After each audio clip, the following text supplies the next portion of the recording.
So today, I'd like to cover something that I was lacking in my last speech, which was eye contact.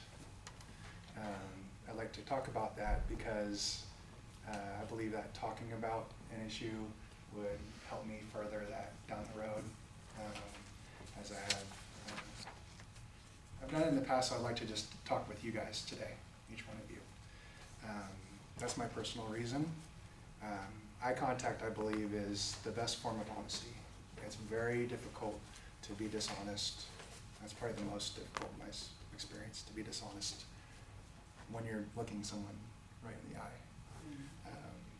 And the opposite, I would say, of eye contact, and opposite is when somebody's ashamed. So I'd like to touch on that.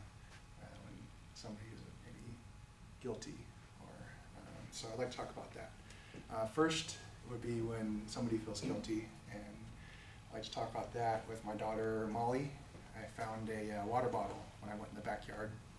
I went there and I found this metal water bottle, and I looked in it, and it had some Pepsi in it.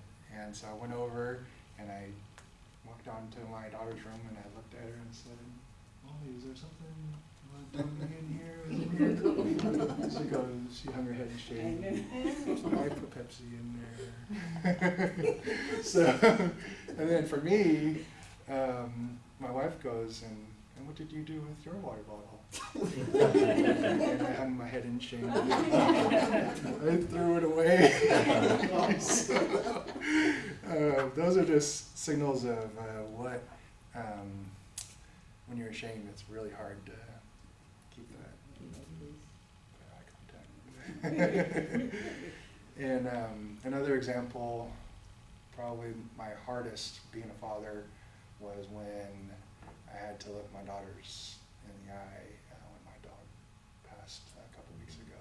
I looked them in the eye and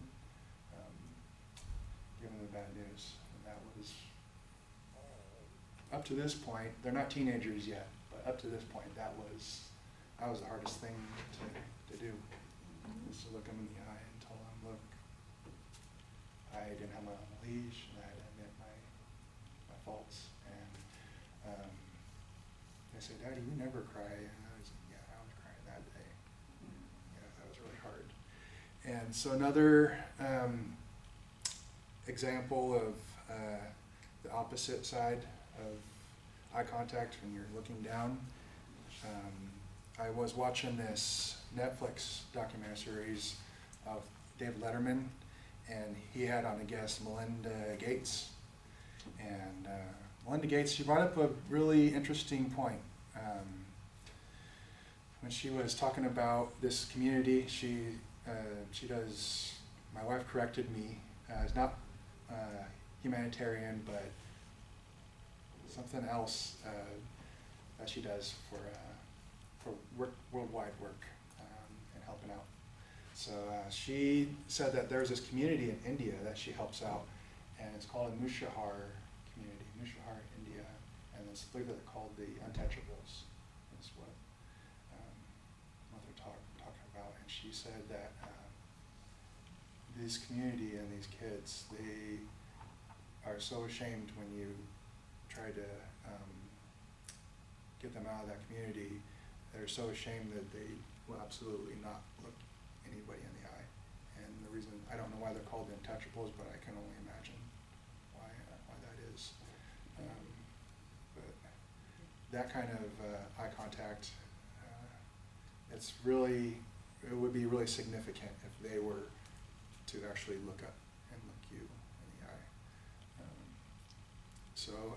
eye. And that's my talk on eye contact, and I hope that I've done better since last time.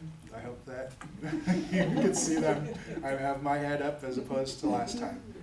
Thank you for your time today. Thank you, Colleen. Welcome our guests today and fellow Easy speakers. Stephen, today I think you improved very much from your first speech. I love that you chose the topic as eye contact for this speech. I think that's something that we can learn and take away from your speech today, because when I first started, I feel that I also have the same issue as being afraid to look at the audience and feeling comfortable with it. And so I really like that you had a very personal touch for the topic.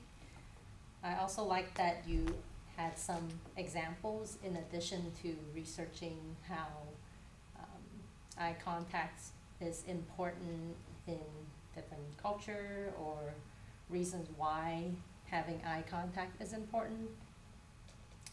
I thought that you were great with your clarity. I don't think we had an issue of understanding what you were saying during the speech.